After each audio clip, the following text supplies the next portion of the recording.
পরিস্থিতি যেমনই হোক না কেন, পাশে থাকা মানুষটি যদি তোমার হাত শক্ত করে ধরে, তাহলে তুমি জলে তলিয়ে যাওয়া থেকেও একদম ওপরে উঠে চলে আসতে পারবে। এরকমই একটা সময় আমি এই বুড়ো বয়সে কান ফুটিয়েছি, এবং আমার দোতলায় যে কান ফুটিয়েছি সেখান নাম্বারে সেটা কিছুতেই একটা কান ঠিক হচ্ছে না, একটা কান ঠিক হয়ে গেছে। তো ঘরে আমি, আমার হাজব্যান্ড, আমার মেয়ে। তো ঘরে আমাকে কানের মধ্যে নিমকাঠি পরিয়ে দেওয়ার মতো কেউ নেই, আর নিজের ক্ষমতা নেই যে সেটা পরবো, এত যন্ত্রণা।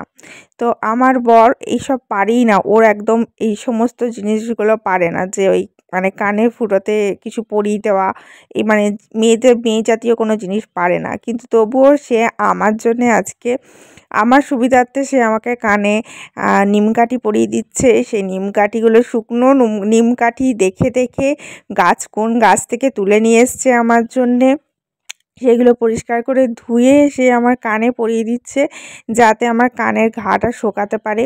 আর আমার এত পেন হচ্ছিল, আমাকে দেখেই বুঝতে পারছো।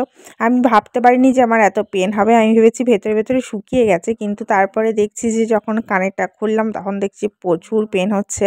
কারণ একটা কান ঠিকঠাক মতো ফুটো হয়নি, ওটা ওপর দিকে ফুটোটা চলে গেছে, আর আমি ওটা নিচের দিকে কানের পরতে গিয়ে ওটা আরও বেশি ক্ষত হয়ে যায়, এবং তার ফলে ওটা একটা এমন সিচুয়েশানে দাঁড়িয়েছে যে ওটা থেকে কিছু কানে আমি কিছু পরতেও পারছি না, বা যেটা পরেছিলাম সেটা বার করতে গিয়েও প্রচুর ব্যথা পেতে হচ্ছে। হ্যালো এভরিওয়ান, ইসাস ডায়েরির নতুন পাতায় তোমাদের সকলকে সুস্বাগতম জানাই। কালকে আমাদের বেরোনো, আমরা সাউথ ইন্ডিয়া ট্যুর করব। সাউথ ইন্ডিয়া বলতে আমরা যাচ্ছি ভাইজাগ বিশাখাপত্তনম ট্যুরে যাচ্ছি, এবং সেখান থেকে অনেকগুলো জায়গা ঘোরার আছে। আরাকু যাব, সীমাচালাম যাব, এবং গোটা ভাইজাগটা ঘুরবো। বীভৎস সুন্দর সুন্দর সিনারি আর সুন্দর সুন্দর জায়গা ঘোরার আছে। তো ঘর থেকে বেরোবার আগে যে সমস্ত পেন্ডিং কাজগুলো থাকে সেগুলো আজকে সব গুছিয়ে নেব, কারণ কালকে সকালেই আমাদের বেরোনো, আর্লি মর্নিং নয়। আমরা একটু বেলা করে যাচ্ছি, কারণ আমাদের ট্রেনটা কিন্তু দুপুরবেলা। কিন্তু আমরা যেহেতু দুর্গাপুর থেকে জার্নি করব, তার জন্য দুর্গাপুর থেকে হাওড়া পৌঁছাবার জন্যে আমাদের একটু সকাল সকালেই বেরোতে হবে। ওই 11টা নাগাদ আমরা ট্রেন ধরবো, তাহলে আমাদের বেরোতে হবে মোটামুটি 10:30 নাগাদ। তো সকালবেলা হালকা ফুলকা কিছু টিফিন ব্রেকফাস্টে করে বেরোবো, এটা ঠিক করেছি।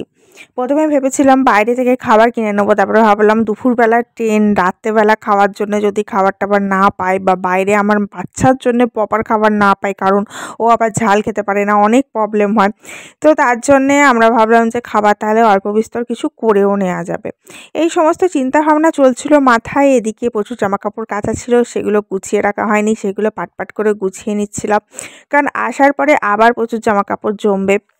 আমি চেষ্টা করি কোথাও ঘুরতে যাওয়ার আগে ঘরের সমস্ত কাজ, পেন্ডিং কাজ কমপ্লিট করে দেওয়ার। যেমন ফ্রিজের সমস্ত যা থাকে সমস্ত কিছু শেষ করে দিই, বা অল্প বিস্তর যে কটা থাকে সে কটা খেয়ে টেয়ে শেষ করে নেওয়ার, বা বাজারটা হাট না করার, এরকম চেষ্টা করি। নিয়ে গোটা ফ্রিজটা পরিষ্কার করে দিয়ে যাই, কারণ ফ্রিজটা বন্ধ করে দিয়ে যাই আমি অলওয়েজ। তারপরে তোমার যত আমার জামাকাপড় জমে সেগুলোকে কেচে শুকিয়ে মেলে তারপরে ভাঁজ করে তুলে দিয়ে যায়। আয়রনিং থাকলে আয়রন করে সেটাকে তুলে দিয়ে যায়। বেড কভারের ওপর একটা আলাদা বেডশিট বিছিয়ে দিয়ে যায়। আমার যে বাসনপত্র আছে তার ওপরে একটা কাপড়, মানে আমার একটা কটনের ওড়না আছে, সেটাকে ভালোভাবে ওটাকে র্যাপ করে দিয়ে যায়, যাতে এসব আর ওগুলোকে না মাঝামাঝি করতে হয়, ধুয়ে নিয়ে ইউজ করতে পারি। এরকম বিভিন্ন কাজ এগিয়ে টেগিয়ে দিয়ে যায়, যাতে করে আমাকে এসে আর কোনো হ্যাপা না হতে হয়। বাইরে শু বক্স রাখা থাকে, সেটা ভেতরে ঢোকানো, এরকম ছোটো খুঁটিনাটি কাজ থাকে।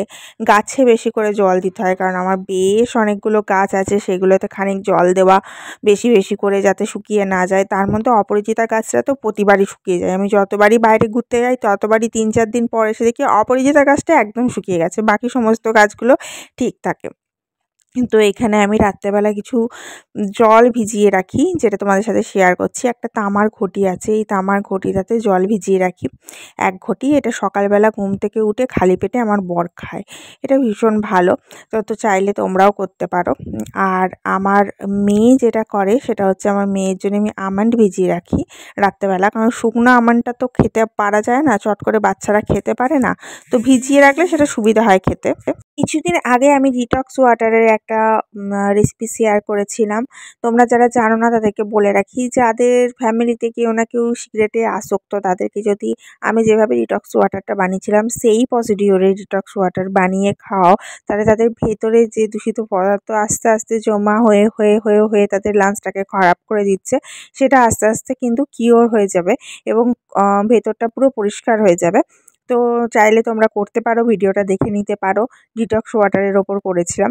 তো দেখো এগুলো আমার ভিজিয়ে রাখা হয়ে গেল। আমি যখন সময় পাই তখন ভিজিয়ে দিই। অনেক সময় সকালবেলাতেই ভিজিয়ে দিই পরের দিন সকালবেলা খাওয়ার জন্য, বা দুপুরবেলা ভিজিয়ে দিলাম বা রাত্রেবেলা ভিজিয়ে দিলাম। ফাঁকা হয়ে যাওয়ার পর যখন সময় পাই তখন ভিজিয়ে দিই।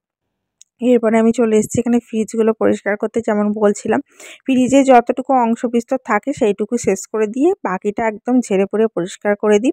ফ্রিজ যখন আমরা যাই কোথাও আমরা কখনোই চালিয়ে যাই না, বন্ধ করে যাই। কিন্তু মজার বিষয় এইটাই, ফ্রিজে আমি মুগ ডাল থেকে, আতপ চাল থেকে, এই সমস্ত বেসন থেকে, ছাতু থেকে, ছোলা থেকে সমস্ত কিছু ফ্রিজেই স্টোর করি যাতে পোকা না লাগে। কিন্তু ফ্রিজটাকে আমি কী করি, একদম লো টেম্পারেচারে একদম চিল করে দিই, তারপরে বন্ধ করি। আর চিলটা আগের দিন রাত থেকেই হতে দিই। তাতে পরে যে জিনিসগুলো আমার ভরা আছে সেই জিনিসগুলো কখনোই খারাপ হয় না। পরে যখন আসি আমরা ফেরার সঙ্গে সঙ্গেই আমরা ফ্রিজটা চালিয়ে দিই। ৩-৪ দিন কিন্তু ফ্রিজ বন্ধ থাকে, তাতে কিন্তু কোনো অসুবিধা হয় না। আর ওগুলো আমি ফ্রিজেই রেখে যাই।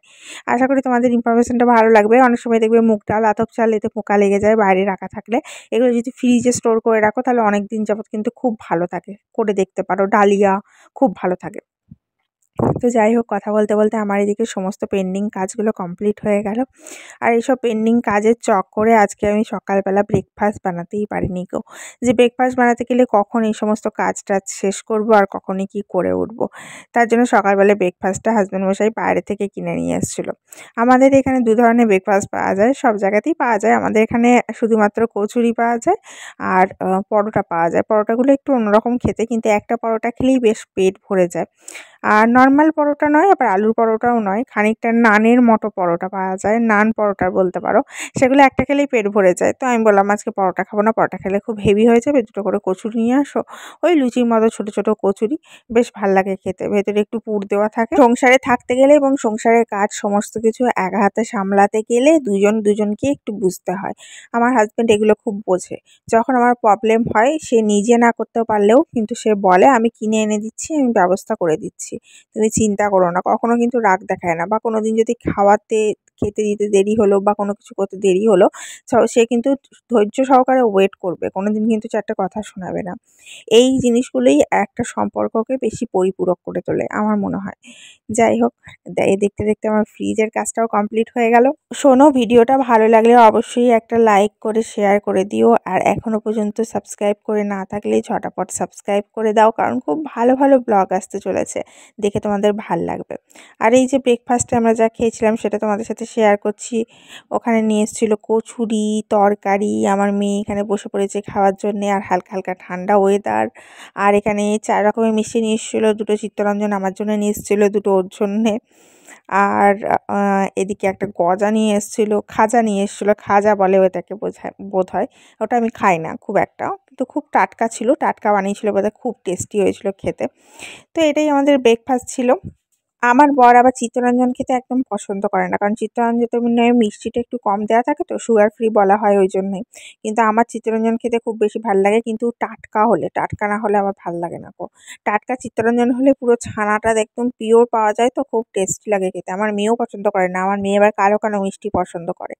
তো যাই হোক, এইটা দিয়ে আমরা ব্রেকফাস্ট সারলাম। আর আমার বর এরকম ব্রেকফাস্ট বাইরে থেকে নিয়ে এলেই তার আবদার হচ্ছে তাকে খাইয়ে দিতে হবে, সে কখনোই নিজে হাতে খাবে না।